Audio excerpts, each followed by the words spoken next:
Hello everyone, today I read all about Pooh. Meet Pooh. Here is Pooh, ready to be introduction for you. To you, some of you may meet Pooh before, and you may even think that you know him well. You may know that Pooh's name is Winnie the Pooh, and even that he was once called Edward Bear. But in this book, you will learn all about the best bear in the world. And you can listen to a story, just the kind of story Pooh will like, a story about Pooh, because Pooh that sort of bear, in which we read about Pooh. One day, Winnie the Pooh, a Pooh for short, was walking through the forest when he heard a long buzzing noise. Now, is there one thing that Pooh knows about? It is buzzing noise. Okay, sorry.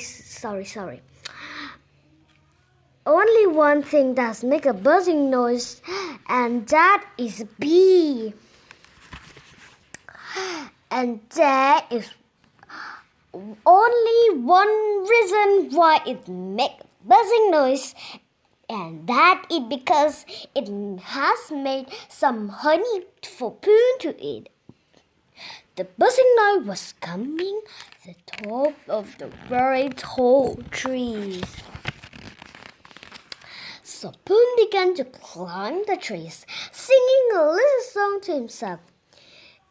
Isn't it funny how a bell likes honey? He went higher and higher until he watches a few benches away. Then, crack! Pooh said goodbye to the branch and bones crashed. Spoon and flew straight to the bush. Pooh brushes himself down and went to see his good friend, Christopher Robin, who lives in another part of the forest. Pooh had decided that what he really needed was a blue balloon. He had thought about it very carefully. If he had a blue balloon, he could pretend to be a small black cloud in the sky, and then the bees wouldn't realize that he wants the honey. Christopher Robin didn't think that this would work, but he decided to help him. So off they went with the blue balloon. Pooh rolled in the mud until he looked like a small black cloud, or so he thought, and then he held on the string and floated off to the sky. Whoo! But Pooh floated a meters away from the tree. He could smell the honey, but he couldn't get it. Do I look a small cloud in the sky? He asked. You look like a bell holding onto the balloon, replied Christopher Robin. After a while, Pooh said a loud whisper, I think the bees are suspicious. So Pooh asked Christopher Robin to walk up and down with an umbrella, saying that it looked like it was about to rain. Just in the case.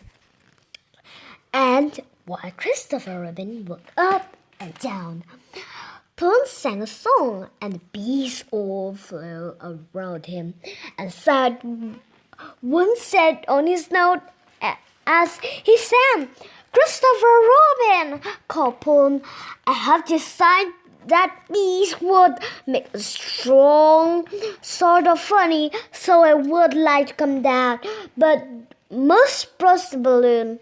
So Christopher Robin, I'm in the very carefully, and the balloon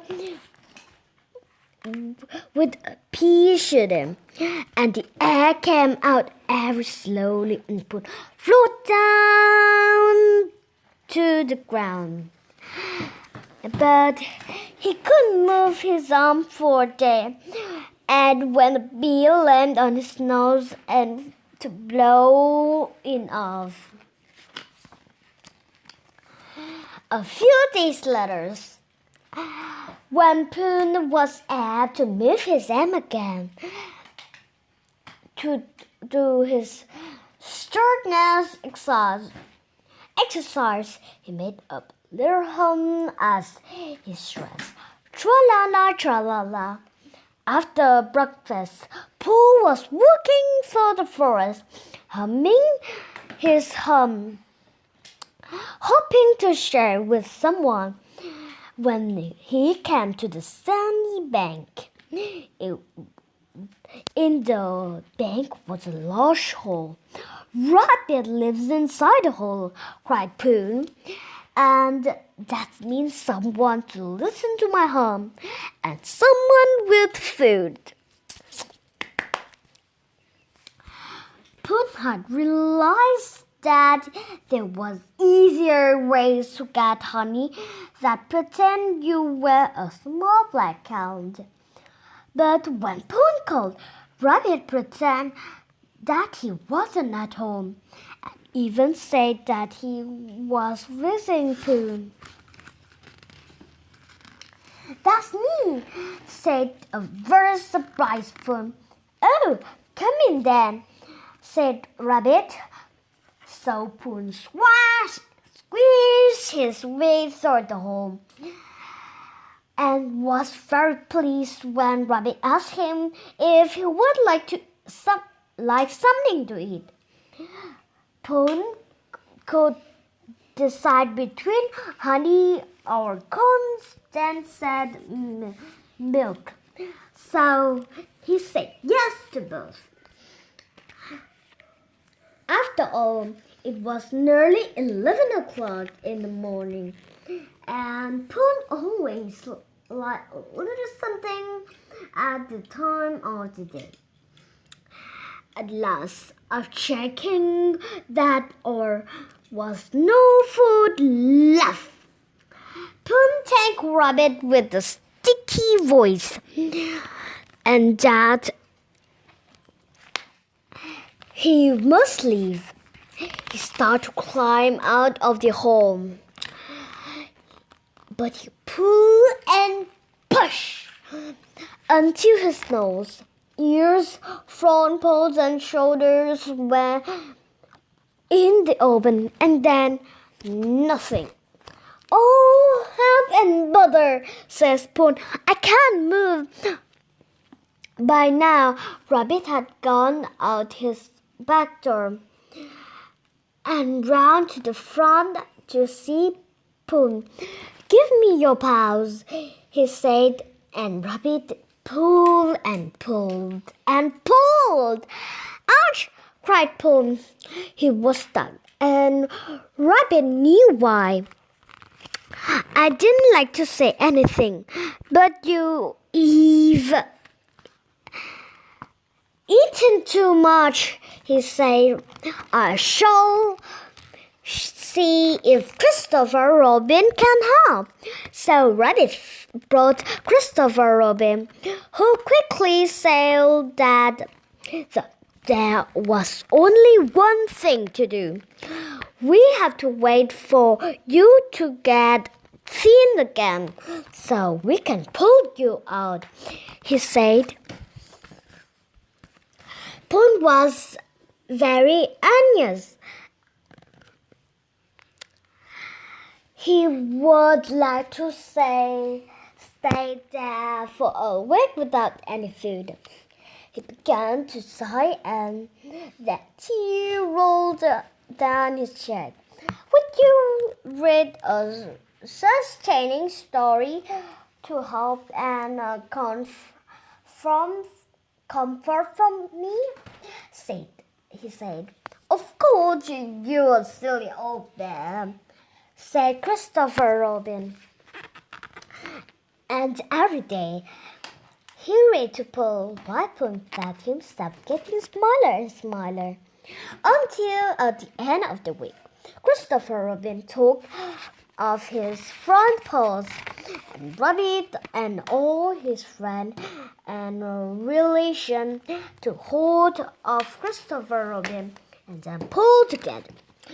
With a sudden pop, they all fell backwards and came Pooh free at last. The note to his friend and then continued his walk through the forest, humming proudly to himself. Tra-la-la. Now, if there is one thing that Pooh missed when he was stuck in the hole, apart from honey, it was his friend. Pooh enjoyed spending time with his friend. And then one very nice thing to do when you are with your friends is Pooh stick together. One day, Pooh, Piglet, Rabbit, and Roo were all playing Pooh stick at the bridge. The river was lazy that day,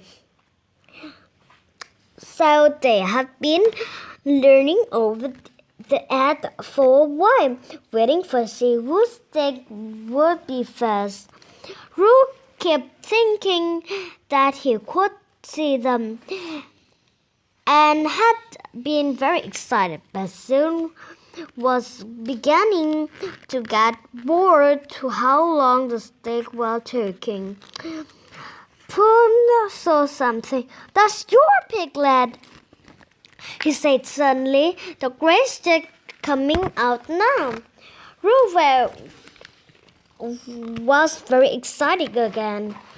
Piglet thought might win, and he squeaked exactly. "It is definitely mine. It's great and big." "Oh no, it's here," said Pooh. And there, floating in the river with his leg and the air was Eeyore.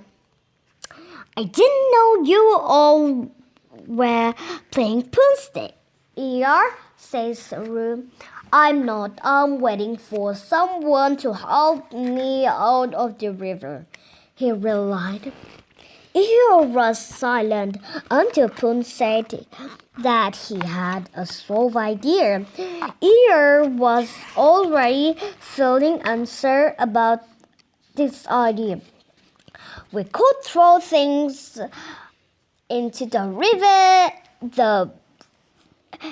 to wash Eeyore onto the river bank," says Pooh. Rabbit thought it was a very good idea, but Piglet was worried that they might hit Eeyore by mistake. And just Pooh threw the biggest stone in the world he could carry onto the water. Splash! And Eeyore disappeared. Even the sight of Piglet's stick coming under the bridge didn't cheer up. But then Pooh saw something great by the riverbank. "It was here, alas! Well done, Pooh," says Rabbit kindly. But Eeyore didn't thank Pooh. Instead, he told Pooh that he was swamped out the way on the large stone he had thrown at him. Pooh began to feel a bit anxious. He knew that his good idea were often better in his brain than when they are out in the open. But here was at the river, and Pooh hadn't caused him any harm. They all want to know how Eeyore and had ended up the river. "I was thinking by the riverside when I bounce," he said. And just as they were talking about being bounced, who come forth to head but Tigger. "Hello," he said sharply. Rabbit decided to ask Tigger exactly what had happened when Bee thought he bumped ear into the river. "I was behind ear when I coughed," said Tigger, making the rather surprising noise, which made a little piglet fall out over. "Now I'm taking people by surprise like that is what I call bouncing," says Eeyore. "I was just minding my own business in my little corner of the forest when Tiger bounced in it. I cough," said Tiger crossly. Just then, Christopher Robin walked towards the bridge, and the animal decided to ask him what he thought about it all. "Well, I think," said Christopher Robin, "I think we should play Poomstick." So that is exactly they did. And Eeyore, who had never played Poomstick, began one more game than anyone else. As afternoon passed, Rabbit grew home and to Kanga, and Tigger and Eeyore laughed together, leaving Christopher Robin, Pooh, and Piglet on the bridge by themselves. It was a quiet, peaceful summer afternoon in the forest, and for a long time they silently looked at the river flowing beneath them, until Piglet said that he thought Tigger was all right, really. "I don't suppose I'm right," says Pooh, "but I think everyone is all right, really." And Christopher Robin agreed with the silly old bear. Okay, thank you very much for listening.